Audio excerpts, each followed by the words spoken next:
Now we go to Don Rumsfeld. He's going to the White House Correspondents' Dinner, and a couple of ladies from Code Pink are going to show up. We're going to have Amy Goodman describe it for you anyway on Democracy Now! In the clip that we have for you.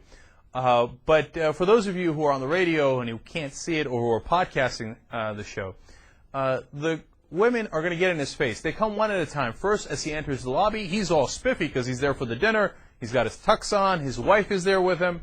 And then later on, as he's going to enter the banquet, another woman comes up and starts yelling at him. Let's watch and then make a judgment call on whether this is the right way to go or not. Here you go.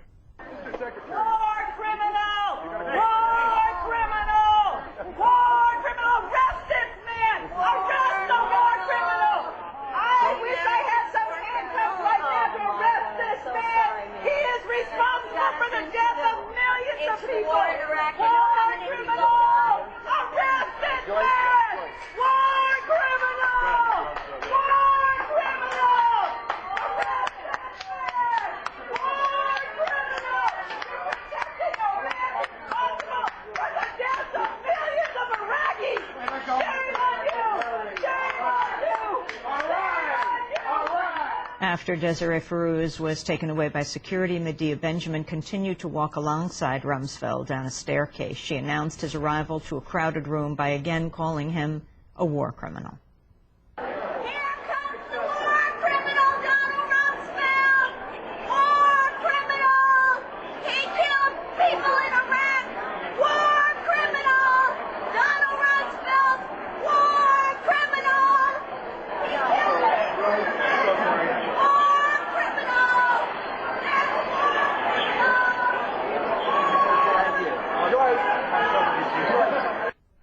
You know, JR, we got to put that on our machine. War criminal! We got a war criminal right here! Anybody want a war criminal? Going once, going twice.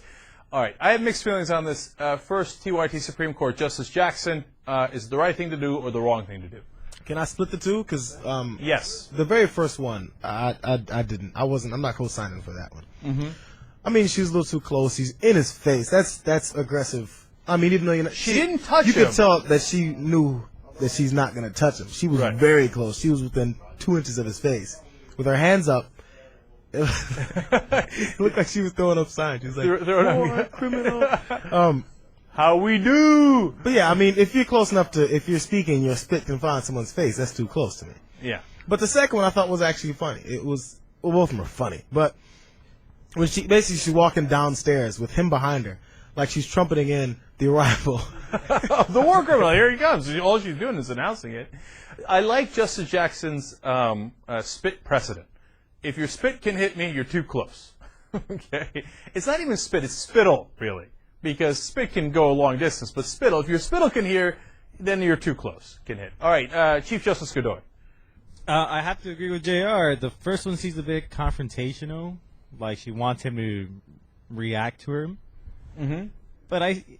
But at the end, I say they're both fine because the guy is a war criminal. So if that's the least thing he could deal with. I mean, yeah, we have a bit of a split decision, but I think largely we agree. So here, I'm going to get a rule for the court. Okay, here's the ruling. JR's right. The first woman there is too close to him. It borders on a physical confrontation. And in my mind, a physical confrontation, you cannot have it. Can't do it under any circumstances. I don't care if it's Rumsfeld, Rove, Cheney, or Bush. Okay? And the second woman was not anywhere near him. She was arm's length away from him. And I view her in a different light. Now, the reason this distinction is important in my mind is, look, I think people should go up to these guys all the time and do something similar. Okay? But that's an important distinction. So let me explain. I think if you see Rumsfeld in a restaurant, at the grocery store, at the 7-Eleven, I think you should tell people, hey, everybody, watch out, there's a war criminal here. I think that's not only acceptable, I think that's fantastic. I think that they should suffer that shame for the rest of their lives. Now, on the other hand, I believe very, very strongly in freedom of speech and hearing all sides, and not just freedom of speech, but even more active than that. I want to let everybody have their views and not shout people down. So if he's giving a speech and all they're doing is shouting, then you got to remove him. I don't care how much I disagree with the guy, right? Now in this case, he's not giving a speech, but that leads to rule number 2 or 3, whatever we're on, which is you can't get into anything that can be construed as a physical confrontation. So in the end, I wind up agreeing with the ruling of Justice Jackson, which is the second one is fine. It's a little over the top. I wouldn't have been that loud, right? But I get what she's doing, and I think there's value in it. The first one, too much. Too much in his face, too aggressive, too physical, and it seemed like he was having trouble having a conversation with the people around him, and of course the people around him mortified. Oh, so sorry, Mr. Rumsfeld. Look, remember, ultimately, they're right. He is a war criminal. So enough with the, oh my, apologizing to the war criminal for what he's done. Look, the torture, the illegal war, and I can go on and on and on. Okay. Now, if they had an adjudication, by the way, if they went to court and he won, by hook or by crook, right or wrong, the jury found him not guilty of the torture that he authorized, for example, right? And I care about that the most. Then you don't go around shouting war criminal, because at least he had his day in court. We tried to bring him to justice, and that's the system. I believe in the system.